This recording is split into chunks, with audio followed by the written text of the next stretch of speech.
ஆனா எல்லா உண்மைகளையும் நான் தெரிஞ்சுக்கிட்டதுக்கு அப்புறம் நான் வீராவை என்னோட புருஷனா ஏத்துக்கிட்டேன். அதுக்கப்புறம் எங்களுக்குள்ள எந்த விதமான ஒரு இடைவெளியும் இல்ல. அதுக்கப்புறமா விதி எங்களை எதுக்காக பிரிச்சுது? அதுக்கப்புறமா ஏன் விதி சதி பண்ணுது?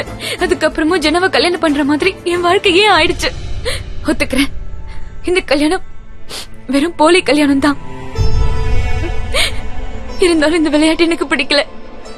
என் மனசு முழுக்க வீரா மட்டும்தான் இருக்கா. மீராக்கா, அவனை தவிர வேற யாருக்கும் மனைவியா நடிக்க கூட என்னால முடியாது. உங்களுக்கு தெரியுமா, என்னோட தங்க மோதிரம் வீர கிட்டதான் இருக்கும். ஏன்னு தெரியுமா? ஏன்னா அவன் எனக்கு தான். அவன் எப்பவும் சொல்லுவான். அப்புறம் திடீர்னு அவன் எப்படி இன்னொருத்திக்க சொந்தமாயிட்டான்? சொல்லுங்க, வீரா எனக்கு மட்டும் தானே? சொல்லுங்கக்கா, என்கிட்ட இருந்து அவனை இன்னொருத்தியால எப்படி பறிச்சுக்க முடியும்? இது ரொம்ப தப்பான விஷயம் இல்ல மீராக்கா? நீங்களே சொல்லுங்க, இது தப்பு தானே? என்னால முடியல.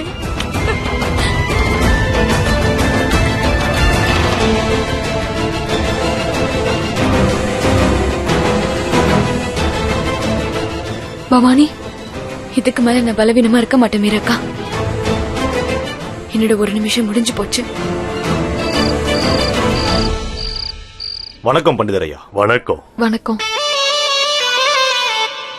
மீரா, என்ன மீரா இது திடீர்னு? ஏன்? அம்மா, உங்ககிட்ட அமைதியா இருங்கன்னு சொன்னல, எல்லாத்தையும் பவானி பாத்துப்பா.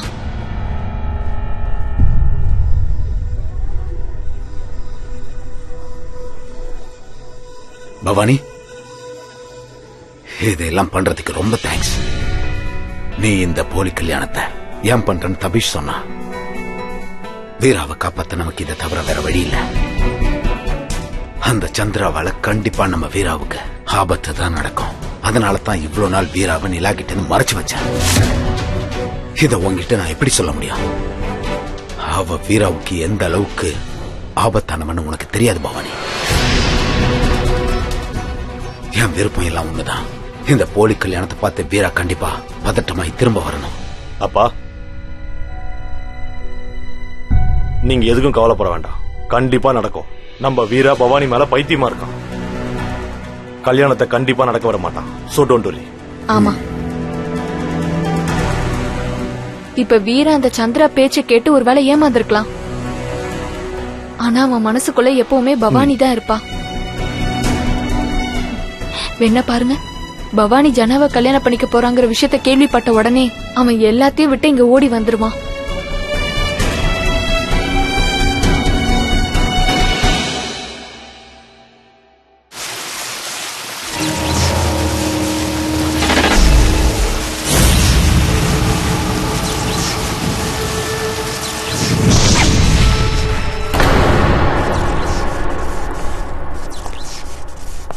என்ன பார்த்து நீ அதிர்ச்சி ஆகலையா மகனே?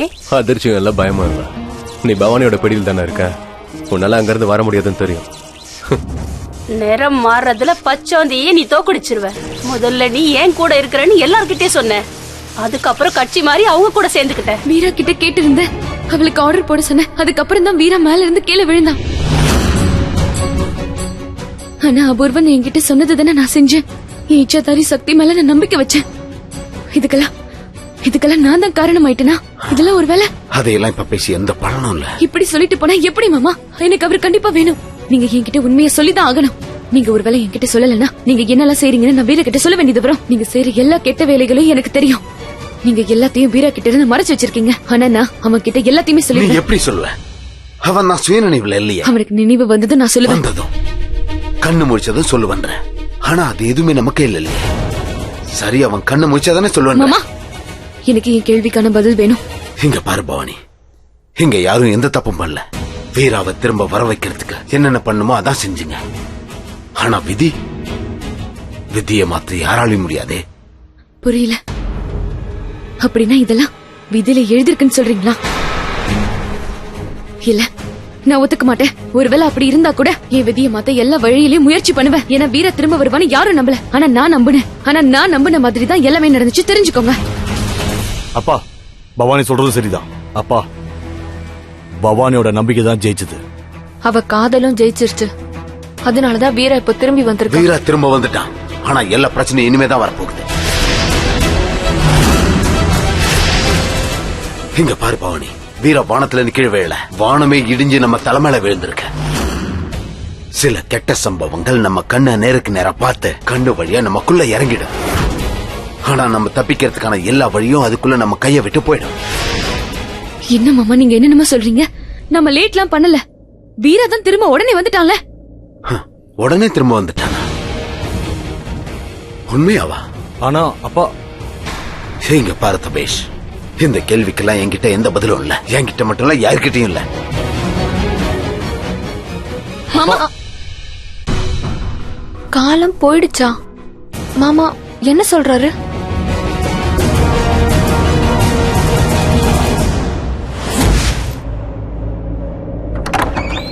ஜனா, எனக்கு ரொம்ப கவலையா இருக்கு. வீரா இது வரைக்கும் கண்ண.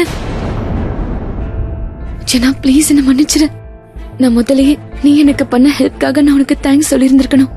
நீ எனக்கு ரொம்ப ஹெல்ப் பண்ணிருக்க. நான் இதை மேடம் நீங்க ரெண்டாவது கல்யாணத்துக்கு ரெடின்னு சொல்ல உடனே நான் மாப்பிள்ளைய ரெடியாக வந்தேன். ஜனா ப்ளீஸ் என்ன நீ மன்னிச்சிரு. நான் உன்னை எதுவும் என்னைக்கும் பண்ணல பவானி, அது உன்னோட ஐடியாவும் இல்ல. நான் உன்னை எப்பவும் காயப்படுத்தணும்னு நினைக்க மாட்டேன் ஜனா. அதான் நீ என்னை எப்போ காயப்படுத்திட்டே பவானி. நீ எப்ப அந்த வீராவை கல்யாணம் பண்ணியோ அப்பவே என்ன காயப்படுத்திட்ட. இப்ப காயப்படுறதுல எனக்கு பழகி போயிடுச்சு.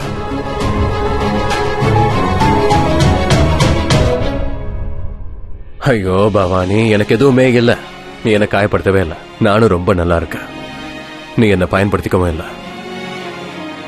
பவானி, உனக்கு உதவி தேவைப்பட்டுச்சு, நான் உனக்கு உதவி பண்ணேன். நாம நினைச்சது நடந்துருச்சு. ஒரு ஃப்ரெண்டா செஞ்சேன், சரிதானே?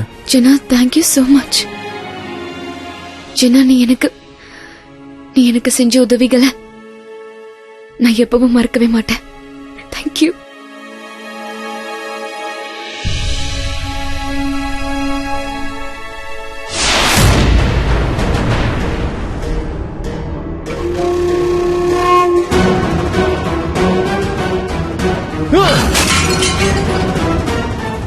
நான் உன்னை குறை சொல்ல மாட்டேன் பவானி. ஆனா அந்த வீர அதை எல்லாத்துக்கும் காரணம். அவன் திரும்ப திரும்ப என் வழியில குறுக்க வந்துகிட்டே இருக்கான்.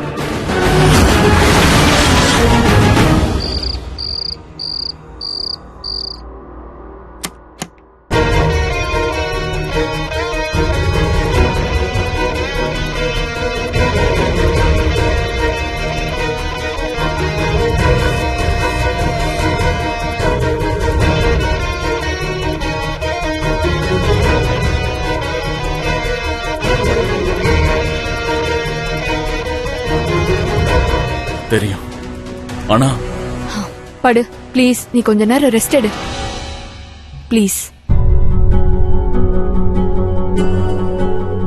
மிஸ் பண்ணிட்டா மீரா. அவ மிஸ் பண்ணிட்டா. பவானிய முகத்தை பாக்குறதுக்கு மிஸ் பண்ணிட்டா. பவானிக்கு ஜனாவை பத்தின உண்மை தெரிய வந்ததும் என்ன ரொம்ப மிஸ் பண்ணிருப்பா. நான் எப்பவோ சொன்னேன், அந்த பொறுக்கி பாம்பு இருக்கே. சாரி.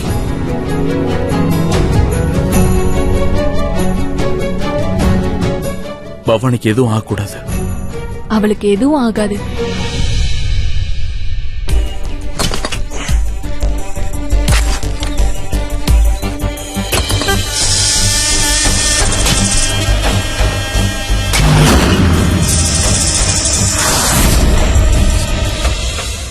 பவானி என்ன பண்ற நீ? உனக்கே குழி தோன்றியா? பவானி,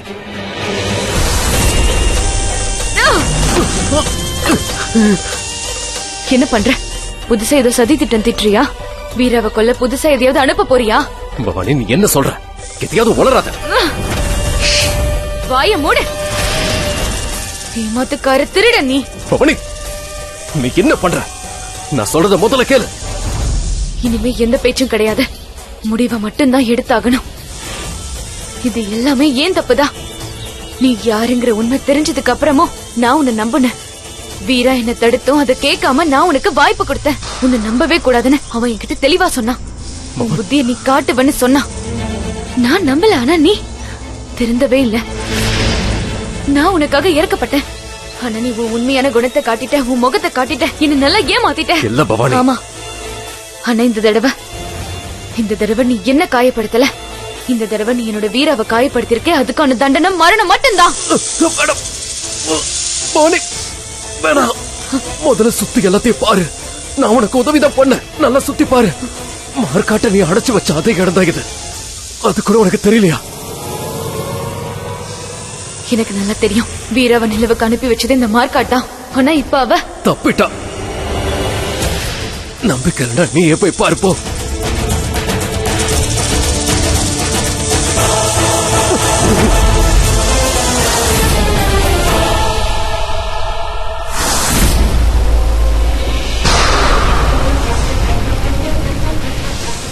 பாத்தியா,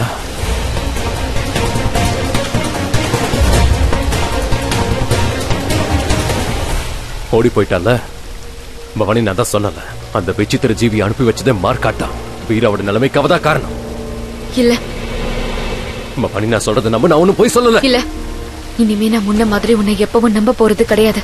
ஆனா இப்ப ஆபத்து உன்னால இல்ல, மார்க்காட்டால.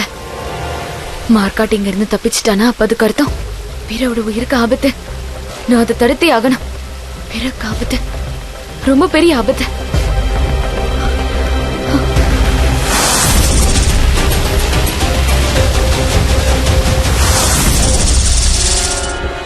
அண்ணா, நீங்க எதுக்கு?